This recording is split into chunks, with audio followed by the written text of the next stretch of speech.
Dear 12th standard students, I am Metro Karnagaran in chapter number 1 applications of matrix and determinant example 1.32. You have to test the consistency of this system of linear equations. அப்போ 4 equations கொடுத்துருக்குறாங்க.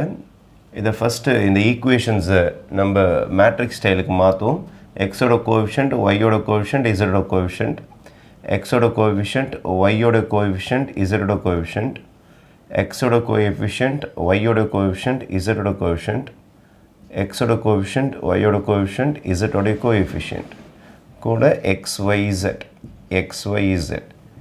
நீங்கள் rho into காலம் multiply பண்ணிங்கன்னா உங்களுக்கு இந்த ஈக்குவேஷன்ஸ்லாம் form ஆகிடும். அந்த constant டேர்ம்ஸ்லாம் இங்கே எழுதிக்கணும். -9, அப்புறம் இங்கே 4, இங்கே 6, இங்கே 7. ரைட், இதுதான் ஃபஸ்ட்டு ஸ்டேஜ். இதை ஏன்னு வச்சுக்கணும், இது எக்ஸ்னு வச்சுக்கணும், இது பின்னு வச்சுக்கணும்.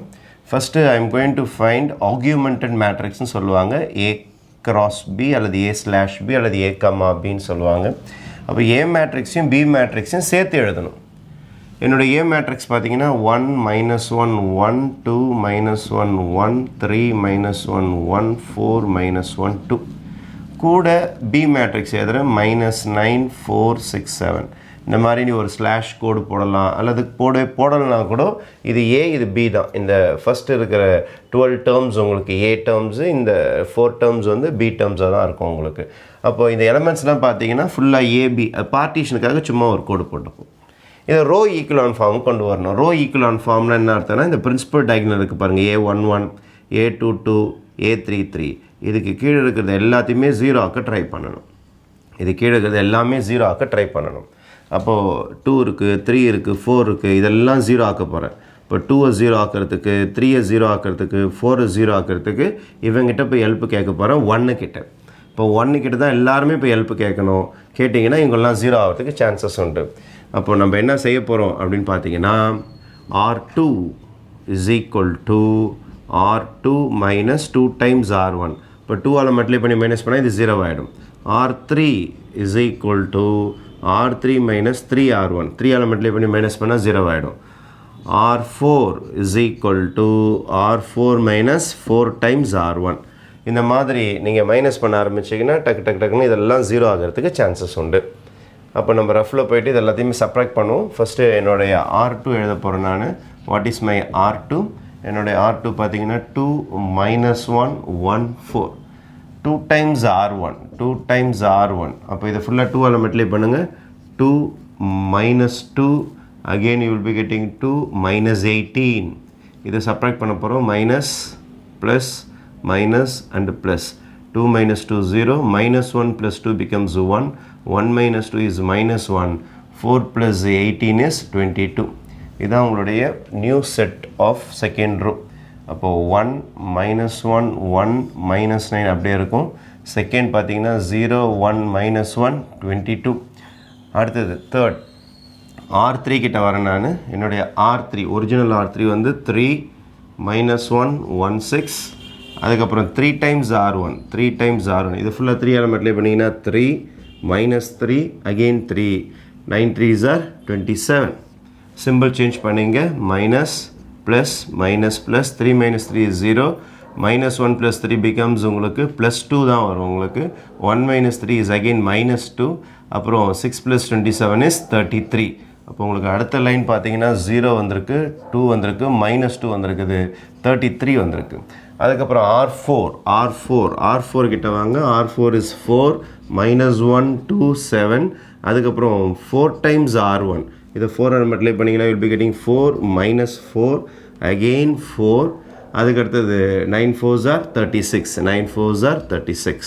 சிம்பிள் சேஞ்ச் பண்ண இது மைனஸ் ஆகிடும், இது ப்ளஸ் ஆகிடும், இது மைனஸ் ஆகிடும், இது ப்ளஸ் ஆகிடும். 4 - 4 is 0, 4 - 1 becomes +3, 2 - 4 is -2. அதுக்கப்புறம் 36 + 7 இதை நீங்கள் ஆட் பண்ணிங்கன்னா you will be getting 43. Right, 43 plus தான் வரும் உங்களுக்கு. அப்போ இந்த இடத்துல பார்த்தீங்கன்னா 3 -0 0 3 0 3 -2 43 is your answer. இப்போ கிட்டத்தட்ட 3 zeros ஆக்கியாச்சு. அடுத்தது இவங்க 2 பேரும் 0 ஆக்கணும். இவங்க 2 பேரும் 0 ஆக்கிறதுக்கு இவங்க கிட்ட தான் ஹெல்ப் கேட்கணும். அப்போது R2 கிட்ட ஹெல்ப் கேட்க போகிறேன். அப்போ அடுத்த டிரான்ஸ்ஃபர்மேஷன் நான் என்ன பண்ண போகிறேன்னா, R3 is equal to R3 - 2 times R2. அதே மாதிரி R4 is equal to R4 minus 3 times R2. 3 எலிமெண்ட்லேயே பண்ணி சப்ராக்ட் பண்ணால் இதுவும் 0 ஆகிறதுக்கு சான்சஸ் உண்டு. அப்போது அடுத்த ஸ்டேஜுக்கு போகிறோம். நம்ம நெக்ஸ்ட் ஸ்டேஜ் இதை போய்ட்டு 0 ஆக்கலாம். அப்போது how to multiply and subtract the elementary transformations. அந்த எலிமெண்ட்ரி டிரான்ஸ்ஃபர்மேஷன்ஸ்லாம் ரஃப்பில் பண்ணியிருக்கேன் பார்த்துங்க. R3 இதோ பாருங்கள், R3 minus 2 times R2. R3 அப்படியே காப்பி பண்ணிவிட்டேன் நான். 2 times இதை ஃபுல்லாக R2 ஃபுல்லாக 2ஆல் மல்டிப்ளை பண்ணிவிட்டேன். சப்ராக்ட் பண்ணால் எனக்கு இந்த மாதிரி ஆன்சர் வருது.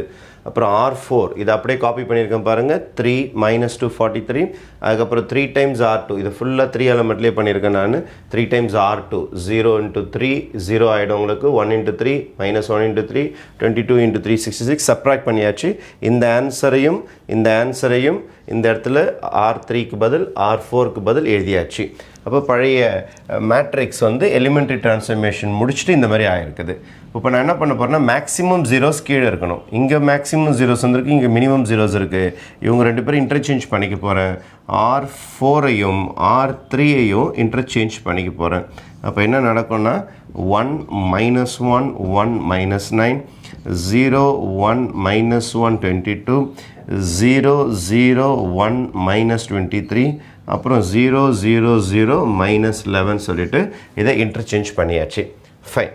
இப்போ நம்ம என்ன செய்ய போகிறோன்னா இது கன்சிஸ்டண்ட்டாக அப்படின்னு சொல்லிட்டு செக் பண்ண போகிறோம். நல்லா கவனிங்க. ரேங்க் ஆஃப் A, B பார்க்க போகிறேன். Rank of A, B. A, Bனா இது ஃபுல் மேட்ரிக்ஸ் பேர் தான் A, B. இது ஃபுல்லாக A, இது ஃபுல்லாக B. This is your A, B. அப்போ A, Bயில் எத்தனை நான் ஜீரோ ரோஸ் இருக்குன்னு எண்ணணும். 1 2 3 4 இங்கே நம்பர் இருக்குது. இதுதான் A, B. நம்பர் ஆஃப் நான் ஜீரோ ரோஸ் வந்து 4. அதனால் ரேங்க் ஆஃப் A, B வந்து 4. அதுக்கப்புறம் ரேங்க் ஆஃப் A கண்டுபிடிக்கணும். ரேங்க் ஆஃப் A இங்கே பாருங்கள் 1 2 3 3 தான் இருக்கும். ஏன்னா இது மட்டும் தான் பார்க்கணும். இதுதான் A உங்களுக்கு. 3 ரோஸ் தான் நான் ஜீரோ ரோஸ். 4வது வந்து 0 ரோ ஆயிடுச்சு. அதனால் ரேங்க் ஆஃப் A வந்து 3. இப்போ A, Bயில் 4 லைன் உயிரோடு இருந்தது, அதாவது நம்பர்ஸோடு இருந்தது. ஆனால் ரேங்க் ஆஃப் Aயில் 3 லைன் தான் உயிரோடு இருக்குது. ஒரு லைன் ஃபுல்லாக டெட் 0 0 0 வந்து போச்சு. நான் ஜீரோ ரோஸ் 3 தான். இது ரெண்டும் ஈக்குவலாக வரலை அப்படின்னாலே the system is inconsistent. Answer கண்டுபிடிக்க முடியாது. ரேங்க் ஆஃப் A, Bயும் ரேங்க் ஆஃப் Aவும் ஈக்குவலாக வரவில்லை. Not equal. therefore system is inconsistent.